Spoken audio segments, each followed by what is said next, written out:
Արցախյան 8-րդ բերքի տոնը գերազանցել է բոլոր ռեկորդները։ 170 համայնքից 1050 մասնակից է իր աշխատանքի պտուղները բերել տոնավաճառ։ 30 վերամշակող կազմակերպություն էլ Հայաստանից է հյուրընկալվել։ Ամեն տարի ունենում ենք 25-30% աճ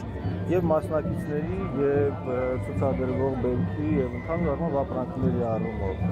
Մի շարք պատճառներ կան դրանք, նախ միջոցառման նկատմամբ հետաքրքրությունը ել ավելի է մեծանում տարեստարի եւ տարեստարի մեծանում է գյուղատնտեսությամբ զբաղվողների թիվը։ Բերքի տոնն Արցախում սովորաբար նշվում է գյուղի աշխատողի օրը։ Այս փառատոնն առանձնացել է նաև անակնկալներով։ Նախարարությունը հատուկ մրցանակներ է սահմանել՝ լավագույն շրջան, լավագույն վերամշակող կազմակերպություն, լավագույն մշակութային կատարում եւ ամենացածր գին անվանակարգերով։ Առաջատարը նորից Քաշաթաղի շրջանն էր։ Մենք Լիբանանից եկել ենք այսօրվա աս հաջիկ ունենալու։ Ինչ տպավորությունն է։ Հարազատ, ուրիշ խոսք չկա ասելիք։ Այս առաջին անգամն է, որ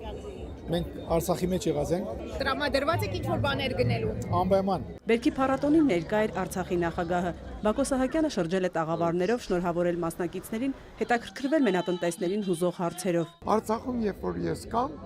ավելի ամուր եմ կանգնած հողին, որովհետև հայրենիքի անբաժան մասը